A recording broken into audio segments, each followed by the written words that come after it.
तो रेसलमेनिया 41 की नाइट 1 हो चुकी है खत्म और आज का शो बहुत ही ज़्यादा बढ़िया था और जो आज के मैचेस हमें देखने मिले वो भी बहुत बढ़िया थे और जो मेन इवेंट था वो तो अलग ही लेवल का था और पूरे शो के बारे में हम इस वीडियो के अंदर डिस्कस करेंगे। सो हेलो रेसलिंग फैन, तो मेरा नाम है एके और आपका स्वागत है अपने चैनल रेसल न्यूज़ में। तो स्टार्टिंग है ट्रिपल एच करते हैं आर यू रेडी वाला जो अपना कैश फ्रेज है वो बोलते हैं या पटाखे फूटते हैं और यहाँ से हमें नाइट 1 की शुरुआत देखने मिलती है और स्टेडियम पूरा जैम पैक्ड था। तो फर्स्ट मैच के यहाँ पर हम तरफ चलते हैं तो यहाँ जे उसो वर्सेस गुंथर का था। जे उसो की जो एंट्रेंस थी बहुत ही ज़्यादा बढ़िया थी। हाँ, क्राउड उतना एनर्जेटिक नहीं था जितना बाकी क्राउड रहता है और जे उसो भी इतना एनर्जेटिक नहीं थे क्योंकि वो सीरियस थे और ये क्राउड भी शायद जानती थी कि जो जे उसो वो सीरियस मोड में अभी जब जीतेंगे उसके बाद ही सेलिब्रेट होगा। तो उसके बाद हमें गुंथर आते हुए दिखते हैं, उनकी भी बढ़िया वाली एंट्रेंस हमें देखने मिलती है और यहाँ से हमें मैच स्टार्ट होता हुआ दिखता है। मैच जो स्टार्ट हुआ वहीं से हमें बढ़िया चीजें देखने मिली। जो मैच था उसकी स्टार्टिंग में बहुत ज्यादा बढ़िया थी। या जे उसो और गुंथर दोनों एक दूसरे के पीछे बिल्कुल ही हाथ धो के पड़े हुए थे और स्टार्टिंग में हमें जे उसो ने एक स्पीयर लगा दिया था गुंथर को स्टार्टिंग में ही और उस पर किकआउट कर दिया था गुंथर ने। और उसके बाद भी हमें यहाँ पर जो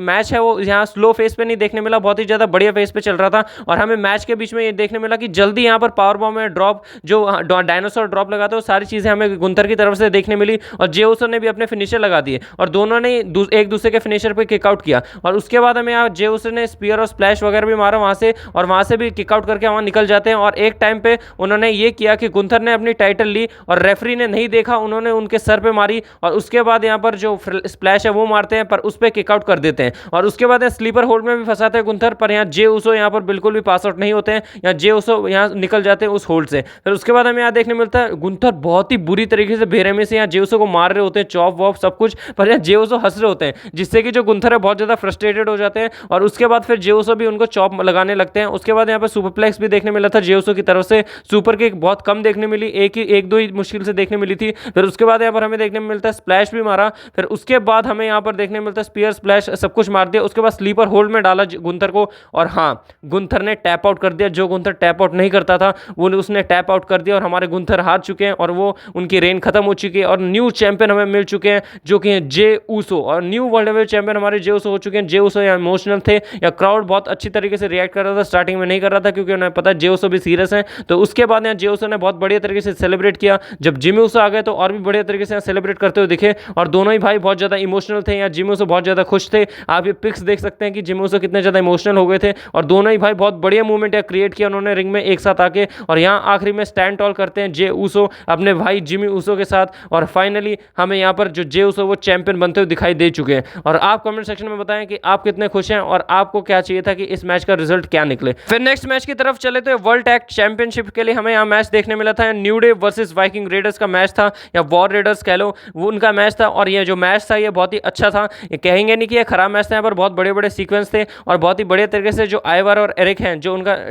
टीमिंग स्टाइल है, बहुत ही अच्छे मूव्स लगाते हैं वो टैग टीम वाले और जो न्यू डे हैं वो भी बहुत बढ़िया थे और ये मैच तो अच्छा होना ही था क्योंकि दोनों ही टैग टीम बहुत ज़्यादा बढ़िया थी। और यहाँ पर बात करें तो एक टाइम पे कोफी किंगस्टन जेवर वुड ऐसे बैठे हुए थे तो यहाँ आके कूद जाते हैं एरिक और उसके बाद हमें देखने मिलता है यहाँ पर कमेंट्री टेबल से आता कि पैनकेक्स जो न्यू डे के होते थे वैसे ही ये चिपक गए, वैसे बहुत ज़्यादा फनी चीज़ लगी थी। और यहाँ पर बहुत बड़े बड़े मूव यहाँ पर क्रिएट किए। कोफी किंगस्टन थे तो हाई फ्लाइंग एक्शन हमें देखने मिला जेवियर वुड और यहाँ कोफी किंगस्टन ने बहुत ज़्यादा टेक्निक वाले जो मूव है वो लगाए और उसके बाद जो डोमिनेंस है एरिक और आइवर की वो तो हमें देखने ही मिली पूरे मैच के अंदर। पर जो न्यू डे है वो यहाँ पर हार नहीं मान रही थी, यहाँ बहुत बड़े बड़े मूव लगाए न्यू डे ने और आखिरी में हमें ये देखने मिलता है जो न्यू डे है बहुत बढ़िया तरीके से यहाँ पर फेस पकड़ लेती है, यहाँ बहुत ही बुरी तरीके से यहाँ मार रही होती है आइवर को। पर उतनी देर में हमें देखने मिलता है एरिक आ जाते हैं बीच में और जेवियर वुड को क्या पंच मारते हैं उड़ के, बहुत ही बढ़िया चीज़ लगी थी वो। और उसके बाद फिर हमें यहाँ देखने मिलता है जो आइवर हैं वो आके यहाँ स्प्लैश मार देते हैं और उसके बाद हमें देखने मिलता है जो जेवियर वुड्स हैं वो आके स्प्लैश मार देते हैं और उसके बाद यहाँ देखने मिलता है सारे यहाँ बहुत ही आखिरी में जो एंडिंग है बहुत बढ़िया सीक्वेंस की तरीके से हुई,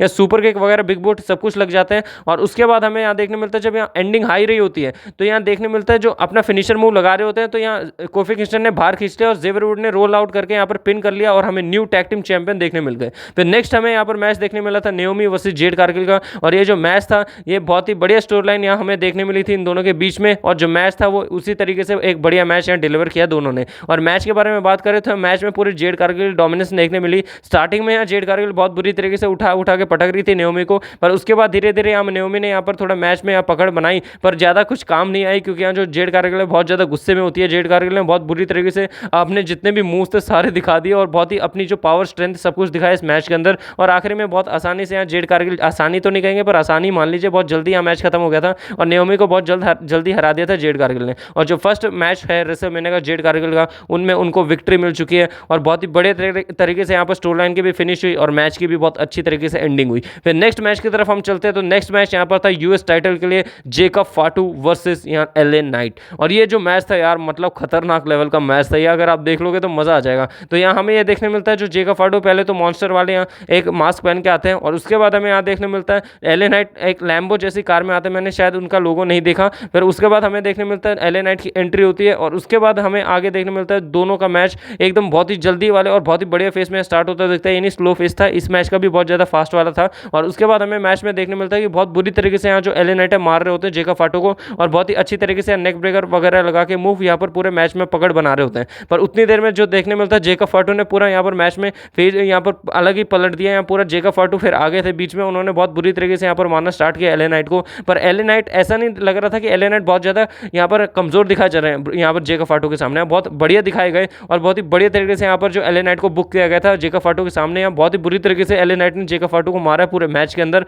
जेकब फाटू ने बस आखिरी में कुछ ऐसे मूव लगा दिए जिसकी वजह से एलए नाइट हार गए, बाकी तो पूरा एलए नाइट ही का पूरा मैच था कि एलए नाइट ही मारे जा रहे हैं। और एक बहुत ही बढ़िया यहाँ पर सुपरप्लेक्स देखने मिला था यहाँ टॉप रोप से जो कि बहुत ही ज़्यादा बढ़िया तरीके से एग्जीक्यूट किया गया था। उसके बाद हमें देखने मिलता है जेकब फाटू यहाँ पर सुपर किक लगाते हैं और उसके बाद यहाँ बहुत ही बुरी तरीके से कोन टर्न बगल में पिचका देते हैं 2-3 बार। फिर उसके बाद हमें देखने मिलता है जब यहाँ पर एक मून शॉट लगाने जा रहे होते हैं, उतनी देर में वो जो चीज़ देख ली ना मैंने, वो पागल हो गया भाई, ये क्या हो गया। यहाँ मून शॉट लगाते हुए बीएफटी में कन्वर्ट कर दिया उसको और जो कि बहुत ज़्यादा खतरनाक था और क्राउड का जो रिएक्शन आया वो बहुत ज़्यादा खतरनाक था। फिर उसके बाद जेकब फाटू उठते हैं 2-3 बार यहाँ मून शॉट लगाते हैं और बहुत ही बुरी तरीके से डोमिनेट कर देते हैं एलए नाइट को और उठ नहीं पाते हैं एलए नाइट। और उसके बाद हमें न्यू चैंपियन देखते हुए मिले जेकब फाटू। फिर नेक्स्ट मैच हमें यहाँ देखने मिलता है एल ग्रैंडे अमेरिकानो वर्सेस रे फिनिक्स। हाँ रे मिस्टेरियो होने थे पर रे मिस्टेरियो यहाँ स्मैकडाउन में इंजर्ड हो चुके थे, वो हमें पहले ही पता चल चुका था। तो यहाँ हमें देखने मिला रे फिनिक्स यहाँ रिप्लेस करते हैं रे मिस्टेरियो को और यहाँ पर रे मिस्टेरियो की बिल्कुल भी कमी यहाँ पर नहीं नजर आएगी क्योंकि ये जो हाई फ्लैंग एक्शन वाला मैच था, अगर किसी बंदे को हाई फ्लैंग एक्शन बहुत ज़्यादा पसंद है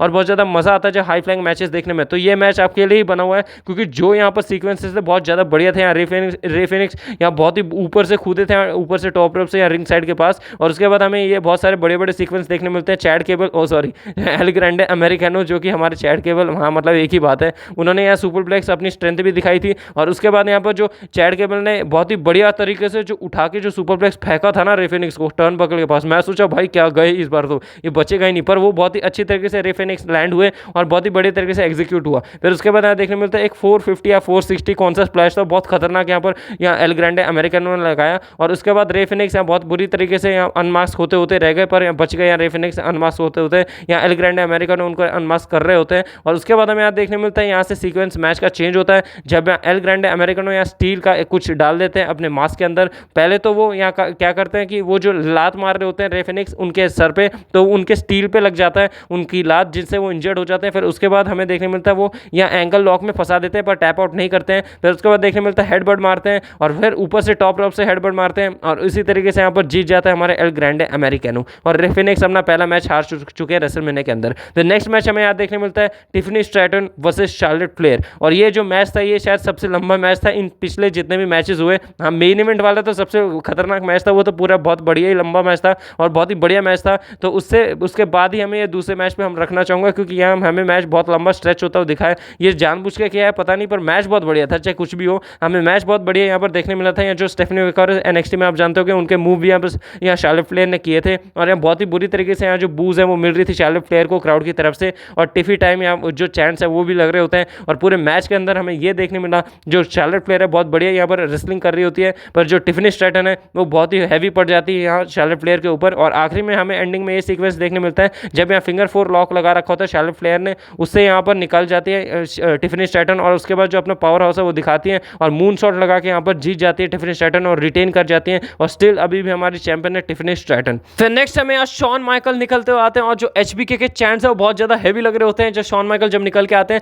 और शॉन माइकल यहाँ पर अटेंडेंस बताते हैं कि कैसे यहाँ 61,000 लोग हैं और ये बहुत ज्यादा बढ़िया चीज है। और शॉन माइकल के जो बहुत बड़े वाले चैंट्स थे वो तो बहुत बढ़िया था। और उसके डायरेक्ट बाद ही हमें यहाँ देखने मिलता है जो हॉल ऑफ फेम इंडक्टी होते हैं उन सबको यहाँ पर बुलाया जाता है और यहाँ पर जो बहुत ही अच्छी तरीके से उनको ऑनर किया जाता है, जैसे stone cold Steve Austin, Bret Hart, Michelle McCool और उसके बाद टाइफून जो नेचुरल डिजास्टर के थे, बाकी टेंटा की फैमिली सब लोग यहाँ पर होते हैं। और आखिरी में हमें यहाँ पर ट्रिपल एच आते हुए दिखते हैं। हाँ यहाँ लेक्स लूगर नहीं थे, इसके ऊपर कोई अपडेट आएगी तो मैं बताऊंगा, शायद वो आ ही नहीं पाए होंगे, उधर कुछ दिक्कत रही होगी। और यहाँ ट्रिपल एच आखिरी में आते हैं और अपना वाटर स्प्लिट करते करते हैं और इसी तरीके से हॉल ऑफ फेम इंडक्टी है उसको यहाँ खत्म करते हैं। नेक्स्ट हमें रेसलमेनिया 41 का नाइट 1 का मेन इवेंट देखने मिलता है। इसके लिए जितने शब्द का उतने ही कम है, जितने स्टार दो उतने ही कम है। बहुत ही खतरनाक लेवल का मैच था और बहुत ही बढ़िया मैच था, बहुत ही बढ़िया स्टोरी टेलिंग, बहुत ही बढ़िया रेसलिंग और बहुत ही बढ़िया मैच हमें यहाँ देखने मिला था। पूरे के पूरे मैच को अच्छे से एक्सप्लेन करूंगा, ध्यान से सुनना। तो स्टार्टिंग में हमें देखने मिलता है जो सेथ रॉलिंस है वो ब्लैक कलर की थीम में एंट्री मारते हैं और जो फ्लेम थ्रोअर है वो साथ में लेके आते हैं और उसको जलाते, तभी यहाँ पर हमें स्क्रीन पे देखने मिलती है आग लग गई और बर्न इट डाउन भी है जो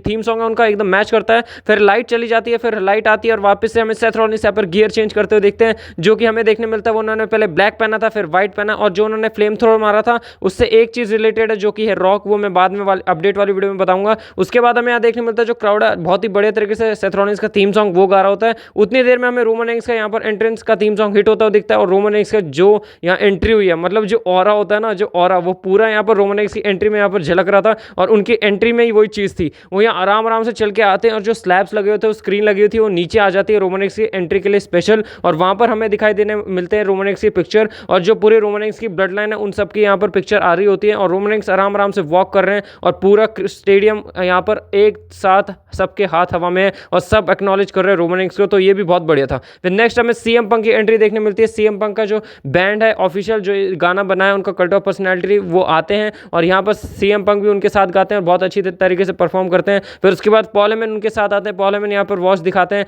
और फिर यहाँ स्लॉबरिंग टाइम आप बोलते हैं सीएम पंक और यहाँ पर आ जाते हैं रिंग में। फिर यहाँ से होता है असली मैच स्टार्ट। तो मैच में आप देखिए क्या क्या होता है। स्टार्टिंग में सीएम पंक बाहर आ जाते हैं और उसके बाद बोल देते हैं कि इन दोनों की स्ट्रेटेजी बता। फिर वहाँ पर रोमन रेंस और सेथ रॉलिंस अकेले रिंग में रहते हैं। फिर यहाँ सेथ रॉलिंस बोलते हैं कि हम दोनों जाके इसको मार के आते हैं, पर रोमन रेंस नहीं मानते, रोमन रेंस सीधा सेथ रॉलिंस को ही मार देते हैं। फिर यहाँ से जो सेथ रॉलिंस है वो बुरी तरीके से पिटते हैं या रोमन रेंस बहुत ही बुरी तरीके से उछल उछल के मारते हैं और यहाँ पर जो रिंग साइड के पास है वहाँ पर ले जाके भी बहुत बुरी तरीके से सेथ रॉलिंस को मारते हैं। फिर उसके बाद सेथ रॉलिंस भी आते हैं, कमबैक करते हैं, सुसाइड डाइव वगैरह लगाते हैं, पर यहाँ ज़्यादा कुछ फर्क नहीं पड़ता। रोमन रेंस बहुत ही ज़्यादा अच्छे पेस में थे। स्टार्टिंग में यहाँ पर सीएम पंक और सेथ रॉलिंस को बुरी तरीके से ठोक दिया था, पर फिर हमें देखने मिलता है सेथ रॉलिंस और सीएम पंक ने यहाँ ठिकाने लगा दिए रोमन रेंस को और यहाँ सेथ रॉलिंस और सीएम पंक आपस में लड़ने लग गए और ये लोग क्राउड में चले गए। क्राउड में जाके वहाँ सीएम पंक ने स्टील चेयर से मारा सेथ रॉलिंस को। फिर उसके बाद 2 ट्रैश कैन यहाँ पर लेके आए और उसके बाद देखने मिलता है trash can say Seth Rollins ने सीएम पंक को मारा और सीएम पंक ने तो सुपर प्लेक्स ही दे दिया ट्रैश कैन के ऊपर। फिर उसके बाद हमें देखने मिलता है कि जो यहाँ पूरा क्राउड बहुत अच्छी तरीके से चीयर अप कर रहा है, या कभी रोमन रेंस का गाना गा रहा होता है, कभी सीएम पंक के चैंट्स, कभी सेथ रॉलिंस का गाना, तो बहुत अच्छी तरीके से क्राउड भी इंटरेक्ट था। फिर यहाँ रोमन रेंस खुद जाते हैं वहाँ क्राउड में और उसके बाद दोनों सेथ रॉलिंस और सीएम पंक को कैसे फेंकते हैं, तुम लोग अंदर चलो या बाहर के लड़ रहे हो। फिर यहाँ बहुत बुरी तरीके से रोमन रेंस एक एक करके पहले तो सेथ रॉलिंस को मारते हैं, फिर उसके बाद यहाँ सीएम पंक को मारते हैं, समॉन ड्रॉप वगैरह मारते हैं। फिर उसके बाद थोड़ी देर बाद हमें देखने मिलता है जो सीएम पंक है वो खड़े होते हैं। सीएम पंक यहाँ पर किक विक मारते हैं, उसके बाद एल्बो ड्रॉप मारते हैं सेथ रॉलिंस को। फिर उसके बाद हमें रोमन रेंस देखने मिलते हैं जो सुपरमैन पंच मारते हैं और सुपरमैन पंच मारने के बाद फिर हमें यहाँ पर ये देखने मिलता है जो यहाँ ऊपर टॉप रोप पे दोनों सुपरस्टार टंगे होते हैं, तो रोमन रेंस वहाँ पर आते हैं और रोमन रेंस और सीएम पंक ने एक टीम अप वाला मूव कर लिया, वैसे ही मान लीजिए आप। फिर हमें देखने मिलता है यहाँ सीएम पंक अपनी किक्स चला रहे होते हैं, एक रॉक बॉटम दे दिया, जो कि रॉक बॉटम तो नहीं बोला पर उसे रॉक बॉटम ही माना जाएगा, वो हो गया, यहाँ पर दे दिया रोमन रेंस को। फिर उसके बाद नेक ब्रेकर भी मारते हैं जब सुपरमैन पंच मारने जा रहे होते हैं सीएम पंक को रोमन रेंस। फिर उसके बाद जो सीएम पंक है अपनी साइड नहीं मारते हैं, वैसे ही उन्होंने रोमन रेंस और सेथ रॉलिंस दोनों को मारा। फिर जब रोमन रेंस स्पीयर के लिए जा रहे होते हैं तो पेडिग्री में कन्वर्ट करते हैं, जो कि बहुत ही ज़्यादा पुरानी चीज़ है और ये चीज़ तो होनी थी, तो कंफर्म थी। फिर उसके बाद सीएम पंक यहाँ पर जीटीएस मारते हैं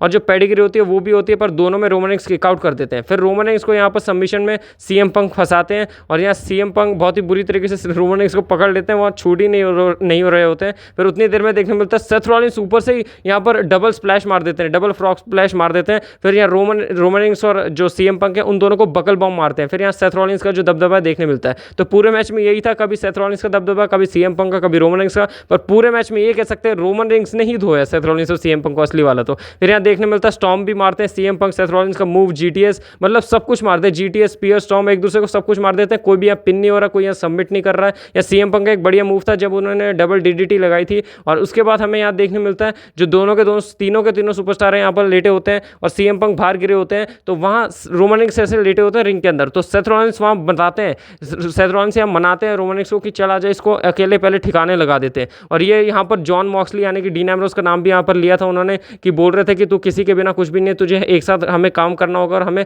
सीएम पंक को को यहाँ पर गिराना होगा। तो यहाँ रोमन रेंस इस बात से मान जाते हैं और हमें शील्ड पावर बॉम्ब देखने मिलने वाला होता है। या जब भी यहाँ तैयार हो रहे होते हैं सेथ रॉलिंस, यहाँ तैयारी हो ही गई होती है शील्ड पावर बॉम्ब की, पर उतनी देर में रोमन रेंस मार देते हैं सेथ रॉलिंस को। वो बोलते हैं मेरे को नहीं चाहिए किसी की भी हेल्प, रोमन रेंस अकेले ही मार रहे हैं। पूरे के पूरे मैच के अंदर रोमन रेंस का ही दबदबा था, रोमन रेंस ही मार रहे थे। फिर उसके बाद यहाँ पर जो टेबल है वो क्लियर करते हैं दोनों को, सीएम पंक को सेथ रॉलिंस को मारने के बाद पहले सीएम पंक को पटकते हैं टेबल के ऊपर, टेबल टूट जाती है। फिर उसके बाद सेथ रॉलिंस को पटकते हैं, वो भी टूट जाती है टेबल, और जो अनब्रेकेबल टेबल थी वो आखिरकार टूट गई, और वो भी दो बार, और तोड़ी किसने, रोमन रेंस ने। फिर यहाँ अंदर ले जाके सेथ रॉलिंस को स्पीयर मारते हैं, और यहाँ तो भाई किक आउट कर दिया सेथ रॉलिंस ने। यहाँ पर पहले तो उसके ऊपर अनाउंस टेबल को पटका, फिर उसके बाद स्पीयर भी मारा, फिर भी किक आउट कर देते हैं। रोमन रेंस बहुत ही ज़्यादा गुस्से में आ जाते हैं। फिर रोमन रेंस पहले सीएम पंक को लाते हैं, सीएम पंक को यहाँ गिल्टिन में फंसा देते हैं सबमिशन के लिए। फिर उसके बाद सीएम पंक है जो अपना रिवर्सल मारते हैं वो भी सबमिशन के लिए फंसाते हैं। फिर उसके बाद यहाँ हमें देखने मिलता है सेथ रॉलिंस को भी सबमिशन में फंसाते हैं रोमन रेंस गिल्टिन में। फिर यहाँ शार्प शूटर लगा देते हैं सेथ रॉलिंस यहाँ सीएम पंक को। फिर उसके बाद हमें ये जो बहुत ही बढ़िया सीक्वेंस देखने मिलता है, सारे एक दूसरे को सबमिशन मूव लगा रहे हैं, कोई टैप आउट नहीं कर रहा, पहले पिन नहीं हो रहे थे, फिर उसके बाद टैप आउट नहीं हुए।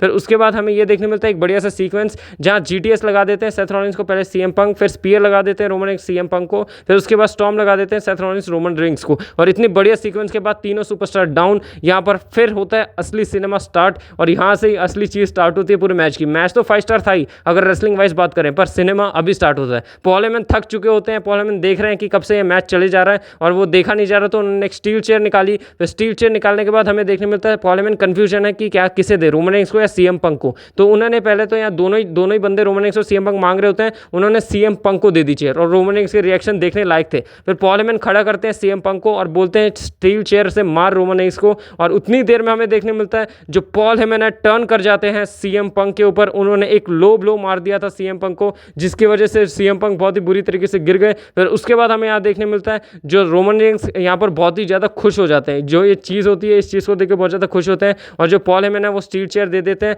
यहाँ पर रोमन रेंस को। और रोमन रेंस इतने ज़्यादा खुश होते हैं, और रोमन रेंस इतने खुश होते हैं कि अच्छा मेरा वाइसमैन वापस मेरे पास आ गया और ये मेरे को कभी बिट्रे नहीं करेगा, इस वजह से रोमन रेंस बहुत ज़्यादा खुश हो जाते हैं। फिर हमें देखने मिलता है जो रोमन रेंस है वो खड़े होते हैं, खड़े होकर स्टील चेयर पकड़ते हैं, और पॉल हेमन यहाँ पर नीचे हाथ जोड़े खड़े हैं, my tribal chief, my Roman Reigns, ऐसा माय ओटीसी ऐसे करते रहते हैं। और उतनी देर में हमें देखने मिलता है जो रोमन रेंस है वो बजा देते हैं सीएम पंक को। इतनी स्टील चेयर असली में ही मारने लगते हैं 3-4, तो बहुत बुरी वाली बजाई, और रोमन सीएम पंक वहीं डाउन हो जाते हैं।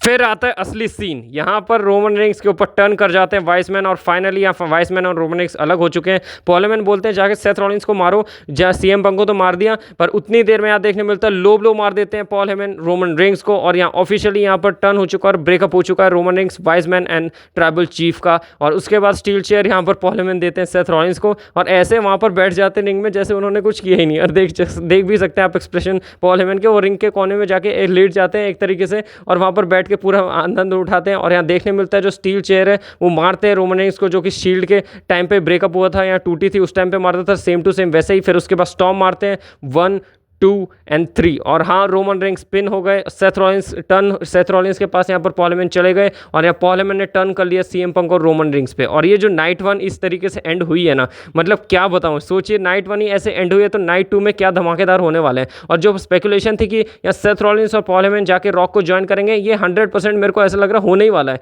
क्योंकि जो चीज़ हुई है यहाँ पर सेथ रॉलिंस ने जो वो यहाँ पर हमें देखने मिला, जो भी उन्होंने यहाँ पर जो फायर वर्क किया है वो सेम टू सेम रॉक की तरह रेसलमैनिया 32 में किया था वैसे ही हुआ है। और जो पूरा हमें यहाँ पर सीक्वेंस देखने मिला है, मेरे को तो लगता है बेस्ट ट्रिपल थ्रेट मैच पूरे रेसलमेनिया हिस्ट्री का, ये मैं मानता हूँ। और ये story line wise, wrestling wise हर चीज़ इसमें था, सब कुछ इसमें भरा पड़ा था, सब कुछ इसके अंदर था। और सेथ रॉलिंस यहाँ पर ऑफिशियली अब पॉल हेमन के साथ हो गया, उनका नया कैरेक्टर अनलॉक होगा। और बात रही यहाँ पर रेसलमेनिया नाइट 2 की, 41 के नाइट 2 की, तो वहाँ में मेरे को ऐसा लगता है सेथ रॉलिंस पॉल हेमन जाते हुए दिखाई देंगे। और रोमन ने इसका अगेन यहाँ पर धोखा दे दिया है, हमेशा उनके पूरे रेसलिंग करियर के अंदर ही धोखे लिखे हुए हैं। पहले ब्लड लाइन धोखा देती है, डीन एम्ब्रोस, शील्ड, सब लोग यहाँ पर धोखा देके चले जाते हैं। डीन एम्ब्रोस ने अभी तक दिया नहीं, पर जब आएंगे वापस मेरे को लगता है वो भी दे देंगे, फिर ऐसा कोई बंदा ही नहीं बचेगा जिसने धोखा नहीं दिया रोमन रेंस को। और इसी तरीके से हमें एंड होता दिखता है। रोमन रेंस बहुत ज़्यादा अपसेट है, सीएम पंक अपसेट है, मुंह की तरफ देखते रह गए, पॉल हेमन चले गए सेथ रॉलिंस के साथ। और इसी तरह बढ़िया तरीके से रेसलमेनिया 41 नाइट 1 की एंडिंग होती है। और ये बहुत ही ज़्यादा बैंगर मैच था, 5 स्टार 10 स्टार जितने देने हैं भाई दो, पर इसको पूरे स्टार आने चाहिए जितने में से जितने देने। और ये चीज़ देखने के बाद अब हमें रेसलमेनिया 41 की नाइट 2 के लिए बहुत ज़्यादा एक्साइटमेंट हो गई है। और मैंने पूरा मैच जो भी बढ़िया बड़े चीज़ें पूरे मैच के अंदर सीक्वेंसेस हुई हैं वो बता दिए हैं, पर आपको मैच ज़रूर जाके देखना चाहिए, मेरी रिकमेंडेशन है। आप बहुत ही बड़ी चीज़ मिस कर देंगे क्योंकि ये सबसे बड़ा मैच था और सबसे बढ़िया मैच था रेसलमेनिया हिस्ट्री का ट्रिपल थ्रेट मैच में। तो बहुत ही मज़ा आया पूरे मैच के अंदर और भी ज़्यादा बढ़िया चीज़ होने वाली है। तब तक के लिए चैनल को सब्सक्राइब करें, ट्यून इन रहे, बहुत ही ज़्यादा बड़े बड़े कंटेंट आने वाला। आज तो बहुत सारी वीडियो आएंगी, कल भी आएंगी, परसों भी आई थी और उससे पहले भी आई थी, तो आती रहेंगी और बहुत ही ज़्यादा मज़ा आना है क्योंकि कंटेंट बहुत ही ज़्यादा बढ़िया होने वाला है और नाइट 2 में और भी ज़्यादा धमाके होने वाले हैं। वीडियो कैसी लगी कमेंट सेक्शन में बताएं। तब तक के लिए wrestling fan take care and good bye.